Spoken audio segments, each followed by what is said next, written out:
네, 이미 예고해드렸죠. 요즘 언론의 관심을 한몸에 받고 있는 주인공을 스튜디오로 모셨는데요. 그 주인공은 바로 이준석 전 국민의힘 대표입니다. 어서 오세요. 안녕하세요. 엄청 바쁘시죠? 그렇게 바쁘진 않습니다. 뭐 많은 사람 만나고 다닌다고 스스로 말씀을 하시는 걸로 제가 알고 있는데. 예, 뭐 사람들 만나고 다니는 건 이건 맞고. 네. 여야를 넘나들어서. 근데 뭐 제가 봤을 때 그렇게 정치적 의미 있는 분들 아직 만나고 있지는 않습니다. 그럼 만나서 뭐 하시는 거예요? 오랜만에 술이나 마시고 뭐 이렇게. 예. 아, 뭐 의미 있는 얘기를 나누시는 건 아니고. 그러니까 제가 정치적으로 지금 제 정치 행보에 있어서 의미 있는 분들을 만나려면은 조금 더 환경이 무르익어야 된다. 그 의미라고 하는 건 어떤 의미일까요? 같이 한다는 의미? 그런 거겠죠. 예. 그럼 신당 만드시겠네? 아니요, 꼭 신당을 하기 위해 사람 만나는 건 아닐 수도 있죠. 같이 할 사람들을 만난다는 거는 뭐든 할 수 있다는 거죠. 근데 거기에 신당도 포함이 되는 거 아니에요? 당연히 배제하지 않고 가는 거죠. 그건. 당연히 배제. 예. 오늘 여쭤볼 거 여러 가지 생기네. 하나하나 한번 좀 풀어봅시다. 예. 김기현 2기 지도부 길어야 2주 갈 거라고 하셨습니다. 예. 근데 2주 다 지나가고 있는데. 지금 뭐 거의 산소호흡기 계속 붙여놓는 상태 아닙니까? 그럼 연장은 됐다고 보세요? 이미 제가 봤을 때 지난 2주 동안 우리 대통령 지지율 지표나 이런 것들은 계속 하락 추세에 있고 국민들한테 뭐 그러면 지금 2기 지도부 출범한다고 하는 게 사실 만족합니까라는 물어보는 그런 여론조사들에서 전체적으로 불만족이 엄청 높게 나타나거든요. 네. 저는 이거는 뭐 좀비 상태죠, 사실상. 좀비 상태다? 네. 그러면 인요한 혁신이라고 하는 게 전혀 속칭 약발이 없다? 이런 게 있을 것 같아요. 처음에 신기해서 한 번씩은 쳐다볼 만한 그런 인선 아닙니까? 네. 네. 근데 이제 이분이 그러면은 어차피 던지는 혁신이라는 게 저도 혁신위원장 해봤지만은 혁신위원장이 할 거 없으면 나오는 말이 뭐 특권 내려놓기 이런 거거든요. 그렇죠. 예, 그러니까 그거 나오는 순간 끝났다 보면 됩니다. 예, 뭐 국민들이 뭐 항상 어디서 인터넷에서 글 보시고 무슨 국회의원 100몇 가지 특권 이런 거 얘기하시면서 하는 거 사실 그거 그 안에 있는 내용들 거의 다 거짓말이거든요. 예. 그래요? 예. 근데 그거 그냥 계속 뭐 갖고 와가지고 이거 국민들이 싫어하는 특권 내려놓기 하겠다 이런 거 뭐 공짜 비행기표 이런 거 없어요. 그러니까 그런 거 나오는 순간 혁신이 그냥 끝이고요. 예, 제가 이걸 왜 말씀드리냐면 제가 최재형 혁신위원장을 제가 모실 때 이런 거 손대는 순간 끝납니다라고 제가 말씀드렸거든요. 예, 정말 국민들이 싫어하는 거는 지금 여당에 보시면은 그 100몇 명 된다는 국회의원들이 애초에 현실을 외면하고 있잖아요. 그걸 바로잡으라는 거거든요. 근데 이거저거 다 떠나서 혁신위가 이거 하나만 성공한다고 이제 봤던 게 공천 혁신이 가능하게 룰을 짜주느냐 마느냐. 근데 아니죠. 일단 여기서 지금은 그것보다도 훨씬 더 그거는 일반적인 혁신위가 하는 거고요. 네. 지금 상황에서는 인용환 위원장이 다른 사람의 다리 긁을 게 아니라 대통령이 뭘 잘못하고 계신지를 긁으면은 바로 관심 받습니다. 아, 그래요? 네. 근데 그런 의지가 있다고 보이십니까? 없죠, 지금. 그걸 해야 되는다. 그러니까 이런 거예요. 그거 빼고 다른 건 아무 의미 없는 상황이 돼 버렸다. 네. 그렇다. 네. 그럼 일반적 혁신으로. 근데 공천 룰 이야기는 혁신위에서 하는 겁니까? 총선 기획단에서 하는 겁니까? 사실 둘 다 의미 없어요. 네. 해봤자다. 원래 총선 기획당은 실무 조직이라서 대표가 시킨 일 한 조직이고 혁신위원회라고 하는 것은 자문기구입니다.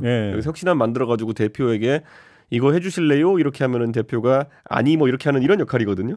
그러니까 저는 예전에 굳이 공천 혁신 하고 싶으면요. 지금 뭐 KBS 출연하고 계시다는데 최재형 혁신위원장이 만들어놓은 안을 보시면 됩니다. 그 천하람 변호사는 그 창고에 썩고 있다고 그러던데. 썩는 정도가 아니라 거부했죠. 보자마자 버렸죠. 그러니까 저는 지금 와가지고 무슨 뭐 인요한 위원장이 대단한 혁신안을 내놓을 거라 기대하는 국민들은 없고요. 대신 말의 향연이라도 펼쳐라. 그게 지금 상황에서 혁신이라는 곳이 그나마 관심 받을 수 있는 방법이다. 그러니까 이준석 대표가 일관되게 쭉 하는 어떤 그 주장은 딱 이거 하나인 것 같아요. 이거저거 다 필요 없고 대통령이 변해야 된다. 이거죠. 그러니까 변화할 거는 이제 대통령도 60년생이시니까 올해 63인데 64시구나 이제. 그런데 뭐 갑자기 삶의 라이프 스타일이 많이 바뀔 것 같진 않아요. 그러면 많은 국민들이 지금 기대하는 거는 결국 욕심을 내려놔라. 무슨 욕심이요? 제가 몇 번이나 인용했지만은 저는 돈에 욕심이 없는 사람입니다. 이런 사람은 돈에 미친 사람이라고 보통 이야기를 하죠. 예. 근데 대통령께서는 본인이 당권에 관심이 없다는 말을 몇 번 하셨어요. 근데 지금 많은 국민들이 보고 있는 거는 정말 당 장악에 관심이 많으신 것처럼 보이거든요. 실제적으로 행동까지 하시고.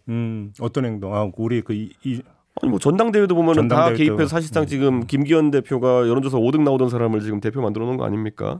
그러니까 이런 부자연스러운 일들을 안 할 것을 포기하라고 이제 많은 국민들이 요구하고 있는 거거든요. 그러니까 어느 정도는 본인의 것은 본인에게 예전에 보면은 많이 나왔던 황제의 것은 황제에게 신의 것은 신에게 뭐 이랬던 것처럼 가질 수 있는 거 가질 수 없는 것 해야 될 일과 하지 않아야 될 일을 구분해야 된다 이 얘기를 하는 거죠. 근데 김기현 대표가 그 존속을 했다는 것 자체는 그럴 생각이 없다라는 하나의 방증 아닐까요? 뭐가 방증입니까? 직접적인 증거지. 이게 자꾸 말을 왜 이렇게 순화해서 하십니까? 저는 이해가 안 가는 게. 저는 진행자잖아요 지금. 네? 진행자로서 방증이 가치 중립적 표현을 써가면서 방증이라는 건 미루어 짐작함이라는 건데 뭐가 미루어 짐작해요? 대놓고 그러는 거지 그걸. 그럼 그 확신의 근거를 좀 말씀해 주세요. 네? 확신의 근거가 뭐예요? 아니 선거를 진 지도부가 이기 지도부라고 셀프 출범하는 거는 지금 대한민국 역사상에 없습니다. 그렇다. 네, 어떤 정당의 어떤 대표가 선거 이렇게 크게 지고 안 물러나는 경우도 없거니와 내가 스스로 셀프 이기 지도부 출범이라고 하는 경우 없습니다. 보통 이기고 나가지고 이제 이기고 났으니까 다시 한번 분위기 바꿔볼까 해가지고 하는 게 이기 지도부지. 지고 나서 이기 지도부 하는 건 어디 있습니까?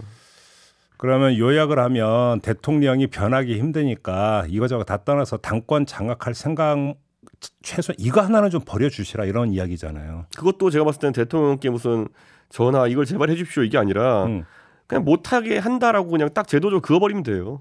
그래서 아까 그 공천 혁신이 중요하다고 했던 이유도 사실은 연장선 그게 있는 거예요. 아니요. 제가 말의 향연을 펼치라 그랬잖아요. 제가 만약 혁신위원장제이셨으면요. 이렇게 할 거예요. 만약에 당의 공천 절차에 부적절하게 개입하면은 지휘고할 막론하고 제명하겠다.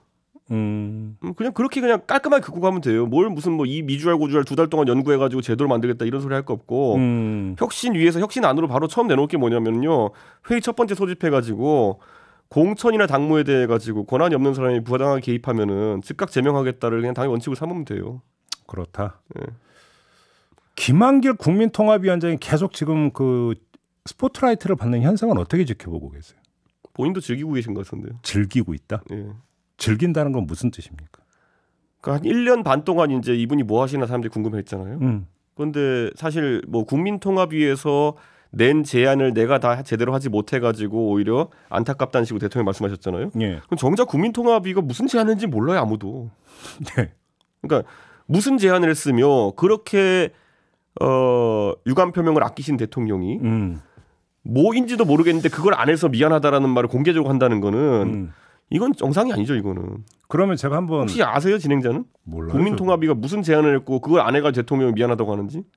제가 과문에 잘 모르겠네요. 그러니까 지금 이 상황에서도 그들만의 리그인 거예요. 네. 그러면 애당초 김한길 위원장한테 부여했던 미션이 뭐라고 파악을 하세요? 저는 이렇게 생각합니다. 김한길 위원장이 결국에는 제가 예전에 대선 때도 보면은 어딘가 신당을 노리는 사람들이 있는 것 같다 이런 얘기를 했잖아요. 그래서 대선 때 보면은 제가 당대표인지도 도대체 왜 있는지 모르는 조직이 있었다. 그게 바로 당사 옆 건물에 당 돈으로 임대를 하는 새시대위원회라는 걸 만들어 놓고 김한길 위원장이 활동을 했잖아요. 근데 정말 뭐 하는지 몰랐어요.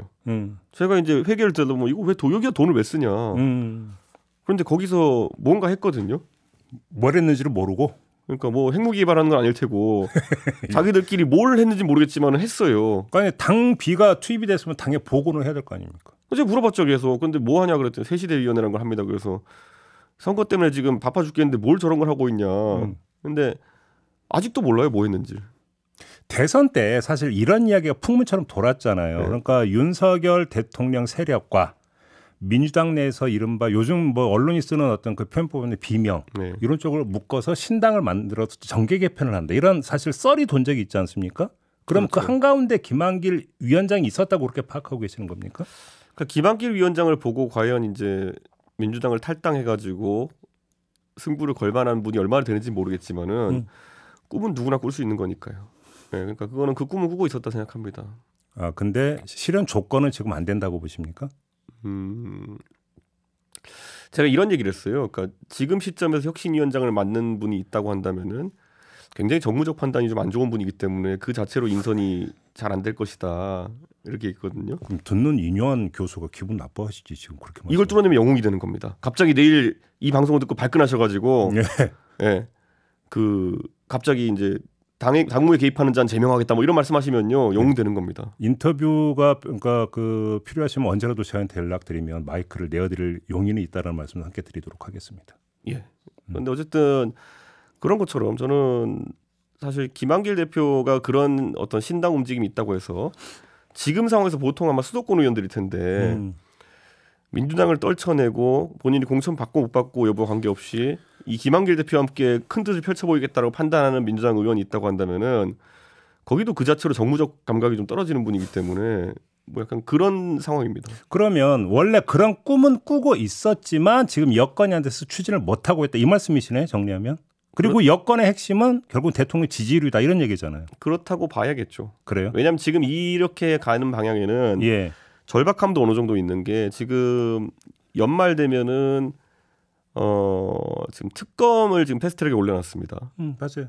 이것을 처리하는데 의석수가 만약에 민주당이 150 이상을 유지하게 되면은 그렇기 때문에 그 전에 뭔가 움직임을 해야 되는데 지금 미치겠는 겁니다. 지금 와가지고 여기 해놓고 그렇게 빼가지고 뭐 신당한다고 해가지고 누구를 영웅 만들어서 누구를 대표 만들지까지 다 구상해놨겠죠. 제가 지금 그 질문 드리려고 했는데 지금 그 대표 말씀에 약간 그 이미 답이 녹아 있는 것 같은데 네. 아까 이미 윤석열 대통령 당권을 장악했다고 진단을 했잖아요. 네. 그런데 굳이 신당이 뭐 필요하냐는 질문을 드리려고 했는데 네. 그러면 그 신당이라고 하는 것은 말 그대로 민주당의 일부를 떼어내는 것을 전제로 하는 필수 요소겠네요. 그러면 그게? 그렇죠. 그래서 이제 이 좀 정치인 중에 국민통합이라는 단어에 굉장히 경도되어 있는 사람들이 있거든요. 네. 보통 국민통합이라는 단어를 내세우는 사람들은 내가 니네 쪽에다가 니네가 없는 덩어리 붙여줄게라고 이제 광고하는 분들이에요. 그럼 여기서 흔히 떠오르는 생각이 그러면 국민의힘에 부족한 것이 무엇이냐라고 했으면은 저는 상당히 많이 부족한 게 있다고 생각하지만 이분들은 어디 호남이나 아니면 민주당계 정치인만 갖다 붙이면은 결핍이 해소된다고 보는 분들이 있어요. 그렇기 때문에 그거 계속 하자고 얘기했을 것이고 그러다 보니까 공기업 인사니 이런 데서 보면은 사실 호남에서 다선 의원 하시다가 이제 반쯤 정계 은퇴하신 분들 계속 데리고 오는 거죠. 그러면 데드라인은 12월에 특검법 처리 전 이게 데드라인이라고 보세요? 그건 계획이고요. 아니 아무튼 계획상으로는. 계획이었는데 이제 무산됐죠 사실. 그럼 아니 지지율은 항상 변하는 거니까 또 오를 수도 있잖아요. 그럼 나중에라도 이게 다시 살아날 가능성이 있다고 보세요? 뭐 가능성을, 신당설이. 뭐 가능성을 물어보시는 거라면 없을 수는 없죠. 그래요? 그런데 그거는 진짜 엄청난 이벤트들이 겹쳐야 될 것 같은데. 그렇다. 네. 또 하나의 신당. 네. 이준석, 유승민 신당은 낭설입니까? 적어도 제가 유승민 의원님은 상의하고 있지 않습니다. 그러면 유승민 전 의원 빼고 네. 이준석 중심의 신당은 전혀 근거 없는 낭설입니까? 준비하고 있지도 않고요. 그런데 제 입장에서는 배제하지 않고 있습니다. 뭔 얘기야 그러면. 네? 지금은 준비하지 않고 있지만 나중에는 할 수도 있다 이런 말씀이십니까 정리하면? 그게 뭐 해석이 어려운가요? 그런 거죠. 그런 거요? 네. 그러면 그 나중에를 가르는 그 핵심적인 그 변수는 뭐가 되는 겁니까? 그러니까 이런 거죠. 제가 일관적으로 얘기하는 게 보통 정당이 선거 앞두고 한 100일 정도면은 그래도 새로운 모습을 기획하고 꾸릴 수 있다. 그런데 그 100일 한계선을 넘어가게 되면요. 이 말씀 드릴게요. 지금 120일 한계선이 앞에 또 있습니다. 뭐냐면은 선거 120일 전부터 이제 예비 후보 등록한다고 이제 후보들이 돌아다닐 겁니다. 지금 당장 국민의힘의 가장 큰 문제는 아마 그 예비 후보 등록 기간이 도래하면요. 수도권에 아무도 등록 안 하고 전부 다 영남에 등록할 겁니다. 예. 그게 진행되는 순간 그걸 되돌리기 되게 힘듭니다. 이미 한번 그 사무실 내고 현수막 걸었던 사람이 갑자기 수도권에 와서 출마한다? 그거 불가능합니다. 그러면 당에 있어가지고 공천 분위기를 바꿀 만한 이벤트를 할 수가 없습니다. 그것도 일종의 철새죠 사실. 그러니까 그래서 지금 제가 그냥 어떤 분을 하나 말씀드리면요. 대전에서 최근까지 활동하다가 사무실 걷고 울산 가서 활동하려는 분들이 있습니다. 아 충청도 안 좋다고 보는 건가요 그러면? 대전은 굉장히 안 좋다고 지금 보는 것 같더라고요. 아, 그래요? 네. 그렇다. 지금 분위기가 그렇다. 분위기가 아니라 실제가 그렇습니다 지금. 그래서 일각에서는 신당 띄워봤자 함께 하려고 하는 사람이 몇 명이나 되겠느냐라고 하는 그런 얘기도 많이 나오는데 많을 거다고 보시네. 그러면 이준석 신당을 뜨면. 신당이라는 건요. 신당 형식이나 아니면 지향점에 따라서 굉장히 달라지는 겁니다. 저는 신당을 고민하고 있지 않지만은 네. 제가 신당을 만약 하게 된다면은 저는 비례신당 같은 거 할 생각 없습니다. 아 지역구에 무조건 낸다? 아니 저는 예를 들어 비례신당에서 이준석의 입성 그 자체를 목적으로 하는 무슨 뭐 이런 비례 2번을 두고 다툴 거다 이런 얘기도 있던데. 그러니까 그 사람들이 하는 예측은 뭐 이준석이 나가면 3, 4% 받을 거다 해서 매번 그냥 예측해놓고 부끄러움 모르고 다음 날 와서 또 다른 예측하고 이런 거잖아요. 그러니까 그 사람들은 그냥 이제 뭐 이제 부끄러움을 모르는 상태까지 된 거예요. 그러니까 그렇고 제가 얘기하고 싶은 거는요. 그 신당이라고 하는 건요. 대한민국 새로운 지향점이 나와야 되는 것이고. 그렇죠, 물론이죠. 할 거면은 오히려 정당으로서 진짜 무슨 정의당 같이 이념 정당 할 거 아니면은 현실적으로 다수당이 되기 위한 목표를 추진할 수 있는 형태로 가야 된다. 무조건 이렇게 봅니다, 저는. 그러면 거의 대부분의 지역구에 후보 낼 수도 있다. 후보 내는 거 이전에요. 그 전에 어느 정도 사람들이 생각하는 스펙트럼보다 훨씬 넓게 시작할 겁니다. 그거는. 그래요? 네. 훨씬 넓게라고 하는 거 좀 더 부연 설명해 주시죠. 많은 사람들이 예측하잖아요. 이준석이 만약에 신당하게 되면은 또 무슨 뭐 20대 남성 정당인이 뭐 이런 거 생각하잖아요. 아니면 뭐 나중에 지분 싸움 하려고 보수에 다시 또 대선 전에 합당해가지고 그거 하려고 하는 그거 아니냐 이렇게 하잖아요. 그런 신당은 생각해 본 적도 없고. 근데 지금 말씀을 듣다 보니까 이준석의 대선 출마 선언으로 들리는데요. 어떤 말도 안 들었습니다. 그런 얘기는. 아니 지금 그 말씀을 딱 받아들이는 순간 해석을 하니까 연결이 그렇게 되는데. 해석 능력이 좀 문제가 있는 것 같습니다. 에이, 제 해석이 사실은 정석에 해당이 되는 거 아닌가요? 아닙니다. 아닙니까? 저는 이렇게 얘기해요. 저는 제가 지금 국민의힘의 의원들한테 항상 얘기할 때 뭐라고 하냐면요. 아직 그 자각 증상이 없으세요라고 얘기해요. 국민의힘에서? 네, 그 뭐냐면은 국민의힘이 그 2012년에 제가 처음 정치 시작했을 때 박근혜 비대위로 인해 가지고 죽을 법한 선거에서 152석을 억지로 해냈어요. 그 다음에 이제 122, 그 다음에 이제 110 뭐 이렇게 내려오고 있는 거거든요. 이 사람들이 지금 그 패스트트랙 선이 깨지는 거 한번 경험해봤는데 진짜 개헌선이 깨지는 거 한번 경험해봐야 알겠느냐. 그게 지금 보수라는 그러니까 근본주의적 보수가 가진 이념적 파이예요. 지금 여기서 홍범도 형상 뭐 갖다 치우자 그러고 이렇게 하는 것 때문에 그거 하고도 찍어줄 사람들이 의석으로 한 사람은 이제 80석 미만이에요, 이제. 그런데 이걸 가지고 계속 하는데 이게 문제라고 생각하지 못하는 사람들이 대표하지 못하는 스펙트럼이 굉장히 넓어졌습니다.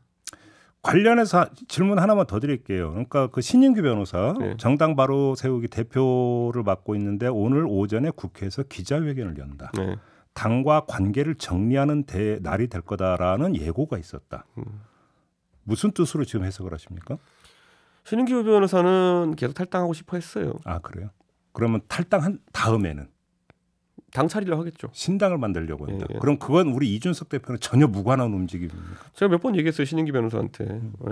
그 창당이라고 하는 것은 개인의 역량으로 할 수 있는 것도 있지만은 결국 어느 정도는 인지도가 있는 사람들이 정말 훌륭한 동지들과 어려운 길을 가겠다는 고민을 해서야 되는 건데 신인규 변호사가 의기는 충만한 사람이지만은 지금쯤에 신인규라는 브랜드로는 신당하기 어렵다. 하지만 신인규 변호사 아까 말했던 것처럼 의기가 장난 아닙니다. 그렇기 때문에 어렵더라도 하겠다라는 입장이고 저는 뭐 그 길에 동참하진 않지만 어쨌든 뭐 항상 선택은 존중한다 이렇게 얘기했습니다. 근데 그러면 신인규 변호사가 주도하는 신당을 선발대로 이해를 하면 어떻게 됩니까? 전혀 아닙니다. 아닙니까? 네. 이준석 신당의 선발대로 이해할 여지는 없습니까? 신인규 변호사가 제가 만약에 통제할 수 있는 위치에 있었다고 한다면은 저는 하지 말라 그랬겠죠 지금. 하지 말라고? 네. 배제는 안 한다면서요? 배제는. 아 그건 제가 하는 거 얘기고. 그래요?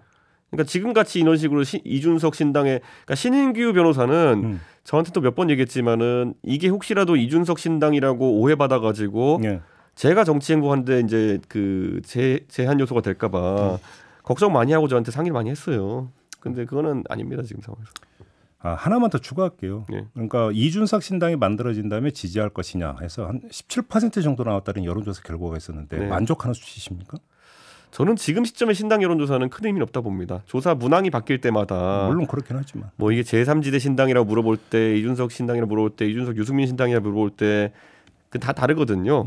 창당해야 된다고 생각하냐 아니면 지지하냐 뽑겠느냐 다 다르거든요. 그래서 큰 의미를 두지 않고 적어도 뭐 몰상식한 사람들이 나와서 얘기하는 3, 4% 받고 떨어져라 뭐 이런 건 상황은 아닐 겁니다. 참고로 이 여론조사는 미디어 토마토가 뉴스 토마토의 의뢰로 21일부터 22일까지 이틀간 18세 이상 성인 1,015명을 대상으로 실시한 조사고요. 보다 구체적인 내용은 중앙선거 여론조사 심의위원회를 홈페이지를 참고하시라. 이런 말씀도 마저 드리도록 하겠습니다. 다른 이야기로 좀 넘어가죠. 어제 잠깐 이런 보도가 나온 적이 있습니다. 윤석열 대통령이 귀국하면 박근혜 전 대통령하고 만날 것이다. 라는 보도가 있었습니다. 실제로 이런 움직임이 나타난다면 그건 어떻게 평가를 해야 되고 목적은 뭐라고 봐야 되는 겁니까? 그러니까 저는 대통령께서 계속 오른쪽에 대한 부담을 느끼고 계신 것 같아요. 그러니까 내가 오른쪽에서 완벽한 지지를 끌어오지 못해가지고 우리 애국 보수가 실제로는 한 50쯤 되는데 내가 한 30쯤밖에 못 받고 있어. 그러니까 오른쪽에 20이 더 있을까 해가지고 오른쪽에 지금 이제 석유캐러 가셨거든요. 근데 거기에 기름 안 나와요. 지금 이제 거기에 없어요. 거기에. 네. 그러니까 지금 저는 진중권 교수가 했던 말을 인용하자면요. 본인이 극우인지 아닌지 판단하는 가장 간단한 기준은 이건 극좌인지 판단하는 기준도 됩니다. 내가 오른쪽을 돌아봤을 때 아무도 없으면 내가 극우라는 겁니다. 그렇죠. 네. 그렇지. 극좌도요. 내가 왼쪽을 돌아봤는데 아무도 없으면 내가 극좌라는 겁니다. 그렇지. 네. 근데 지금 대통령께서는 오른쪽에 뭐가 남아있다 생각해가지고 오른쪽을 돌아보시면서 오른쪽을 더 긁어모아야지 이렇게 하시는 거거든요. 제 생각에는 오른쪽에 진짜 기름 안 나옵니다. 저기는. 방향을 잘못 잡았다. 예. 근데 물론 어제 그 기사가 나중에 삭제가 됐다고 하더라고요. 그래서 이게 잘못된 보도여서 삭제된 건지 뭔지 그 연유는 알 수가 없고요. 그래서 조금 전에 이걸 실제로 그런 움직임이 가시화된다면이라는 가정화법으로 질문을 드렸다는 것도 함께 말씀을 드리도록 하겠고, 어제 저희가 그 유상범 의원하고 인터뷰를 했는데 이준석 대표 문제를 여쭤봤어요. 그랬더니 당협위원장 자리는 여전히 비어 있다라는 점을 강조를 하더라고요. 그러니까 이게 계속 반복되는 문제가 뭐냐면요. 자기들은 뭐 대단한 아량이나 자기들은 대단한 배려를 하고 있다고 착각하는 그런 사람들이 있어요. 그런데 제가 이런 거에는 뭐 굳이 구체적으로 답하기보다는 안철수식 유머로 답하고 싶네요. 뭐 어떤 유머인데? 뭐 하고 자빠졌죠 진짜. 그래요? 네. 아니 비어 있으면 거기 경선에 도전을 해서 후보가 되시면 되잖아요. 이 사람들이 그러니까 2016년에 유승민 물먹이기 할 때 썼던 방식을 그게 그때 당 망쳤거든요. 자기들이 그걸 지금 대단한 아이디어라고 생각하고 또 하려고 하는 거예요. 제가 뭐 경선에 도전하고 이렇게 한다고 했을 때 분명히 막판에 가가지고 물먹이려고 노력할 거고. 근데 거기만 경선룰을 따로 잡을 수도 없는 거잖아요. 똑같이 잡을 거 아니에요. 아닙니다. 보면 이제 막 극우 유튜버 이런 사람 다 투입해가지고 막 동네에서 마이크 틀고 다니고 이럴 거예요. 그러니까 떨어뜨리기 운동을 할 거다. 그렇죠. 그러니까 이게 상식선에서 이 사람들이 지금까지 해온 짓이 있는데 반성을 하지 않고 지금 이런 장난을 치면 누가 그걸 받아들이겠습니까? 그러면 이준석 대표가 국민의힘 공천장을 받는 방법은 전략공천 말고는 없네. 아니요. 전략공천이고 뭐고 하네. 제가 얘기하잖아요. 저는요. 제가 8년 동안 노원병에서 이제 열심히 지역 다니면서 저는 노원병에서 제가 어려운 곳에 도전해가지고 당선되는 걸 항상 제 목표점을 삼았고 저는 그걸 행복하게 했어요. 근데 제가 이 말씀 끊어서 죄송한데 지금 이준석 전 대표의 말씀을 종합을 하면 어느 지역구에 도전을 하든 떨어뜨리기 운동을 할 거라 후보가 안 될 거면 전략 공천을 받거나 아니면 아니죠. 국민의힘을 포기하거나. 자 이렇게 말씀드릴게요. 경선을 해서 노원병에 제가 질 확률은 거의 없습니다. 누가 와도. 근데 뒤집어 말하면은 그 과정에 엄청나게 상처를 입혀서 본선 도전 못한 분위기 만들어낼 겁니다. 그러니까 그렇게 설령 경선을 통과하더라도. 그러니까 경선이 두려운 게 아니라요. 거의 그때 가면은 그때 유승민 죽이기 하던 것처럼 또 하려고 할 거예요. 아무튼 그러니까 국민의힘 공천 가능성 별로 없다고 정리해도 되는 겁니까? 저는요 지금 시점에서 이 사람들이 반성이나 아니면 과거에 대해 가지고 뭔가 자기들 잘못했던 거를 솔직하게 얘기하지 않는 한 이 당이 이준석 공천 문제 갖고 자기들은 뭐 대단한 승부를 하고 있다 생각하겠지만은 수도권을 이길 가능성 아니면은 알겠습니다. 100석 이상 할 가능성 되게 약하다 봅니다. 마지막으로 30초 남았는데 이 질문 드릴게요. 그냥 안철수 의원하고 좀 그냥 좀 풀면 안 돼요? 한번 딱 그 술자리 한번 갖고. 제가 이렇게 얘기하잖아요. 저는 제가 지금까지 정치하면서 이상한 소리 한 사람도 있고 저랑 싸웠던 사람도 있고 다 있거든요. 그분들과 문제없이 지내요. 그런데 이분은 지금 정치적 목적이 있잖아요. 거기 꽂혀가지고 달려드는 거잖아요. 그 비대위원장 자리 노린다 그 말씀이신가요? 아니 뭔지 모르겠지만 선거 끝나고 얻은 교훈이 이준석 제명이 혁신이다 이러고 있는 거는 우선 상식적이지 않잖아요. 그러니까 이런 사람들은 목적이 있는 거기 때문에 알겠습니다. 그냥 안철수식 유머로 대응할 수밖에 없습니다. 마무리하겠습니다. 시간이 역시 모자라네요. 끝내겠습니다. 고맙습니다. 네, 감사합니다. 이준석 전 대표였습니다.